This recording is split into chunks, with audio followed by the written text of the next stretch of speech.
ASEAN దేశాలతో సంబంధాలకు భారత్ అధిక ప్రాధాన్యత ఇస్తోందన్నారు ప్రధాని నరేంద్ర మోదీ. మలేషియా ప్రధానితో ఢిల్లీలో భేటీ అయ్యారు. ఈ సందర్భంగా రెండు దేశాల మధ్య పలు కీలక ఒప్పందాలు కుదిరాయి. జమ్మూ కాశ్మీర్లో కాంగ్రెస్ అగ్రనేతలు రాహుల్ గాంధీ, ఖర్గే పర్యటించనున్నారు. అసెంబ్లీ ఎన్నికలపై స్థానిక నేతలకు మార్గనిర్దేశనం చేయనున్నారు. భారత్కు మలేసియా వ్యూహాత్మకంగా కీలక దేశమన్నారు ప్రధాని నరేంద్ర మోదీ. ఆసియాన్ దేశాలకు భారత్ అధిక ప్రాధాన్యత ఇస్తోందన్నారు. ఫిన్టెక్, సెమీకండక్టర్, ఏఐ, క్వాంటం వంటి సాంకేతిక రంగాల్లో పరస్పర సహకారం ఉంటుందన్నారు. ఢిల్లీలోని హైదరాబాద్ భవన్లో మలేషియా ప్రధాని అన్వర్ బిన్ ఇబ్రహీంతో భేటీ అయ్యారు. ఈ సందర్భంగా భారతీయ కార్మికుల రిక్రూట్మెంట్తో సహా పలు ఒప్పందాలపై ఇరువురు నేతలు చర్చించారు. अनवर इब्राहिम जी का भारत का यह पहला दौरा है।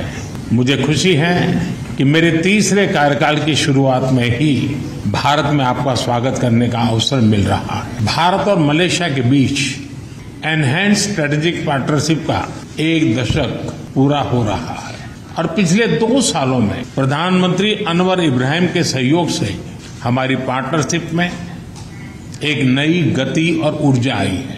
ఉత్తరప్రదేశ్లో సీఎం యోగి పాలనలో రౌడీయిజం పెరిగిపోయిందన్నారు ఎల్ఓపీ నేత రాహుల్ గాంధీ. సెలూన్లో పనిచేసే దళిత యువకుడిని అన్యాయంగా చంపేశారన్నారు. హెయిర్ కటింగ్ డబ్బులు అడిగితే తుపాకీతో కాల్చి చంపడం దారుణమన్నారు. దీనిపై పోలీసు ఉన్నతాధికారులు ఎలాంటి చర్యలు తీసుకోలేదని ఆరోపించారు. బాధితులకు న్యాయం జరిగే వరకు కాంగ్రెస్ పార్టీ పోరాడుతుందన్నారు రాహుల్ గాంధీ.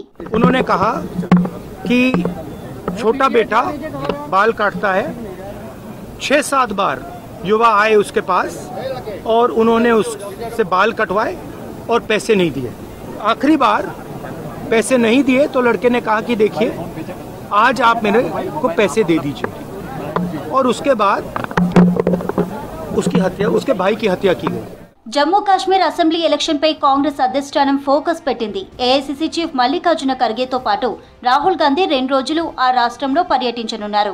ఎమ్మెల్యే అభ్యర్థుల ఎంపిక, ఎన్నికల సన్నాహకాలపై స్థానిక నేతలతో చర్చించనున్నారు. మరోవైపు జమ్మూ కాశ్మీర్ అసెంబ్లీ ఎలక్షన్లో ఫస్ట్ ఫేజ్ పోలింగ్ కోసం నోటిఫికేషన్ రిలీజ్ చేసింది ఈసీ.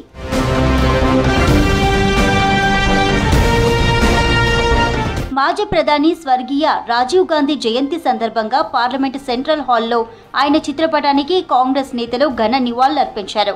సోనియా గాంధీతో పాటు ఏఐసీసీ చీఫ్ ఖర్గే పూలమాలలతో అంజలి ఘటించారు. కార్యక్రమంలో AICC general secretary KC Venugopal సహా కాంగ్రెస్ ఎంపీలు పాల్గొన్నారు.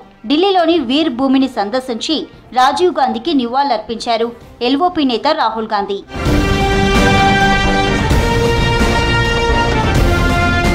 కోల్కతాలో జూనియర్ డాక్టర్ మర్డర్ పై సుప్రీంకోర్టు విచారణను స్వాగతించారు Bengal governor C V Anand Bose. Supreme ధర్మాసనం ప్రకటన దేశంలోని ప్రజలకు ఎంతో ఉపశమనం కలిగిస్తుందన్నారు. చట్ట వ్యతిరేకంగా ఎవరు ప్రవర్తించినా శిక్ష అనుభవించాల్సిందేనన్నారు. The nation, entire nation, heard with great relief the pronouncements of the Supreme Court of India. Remember, every saint has a past, every sinner has a future. Anybody listening? Will Mamata Banerjee please raise her hands?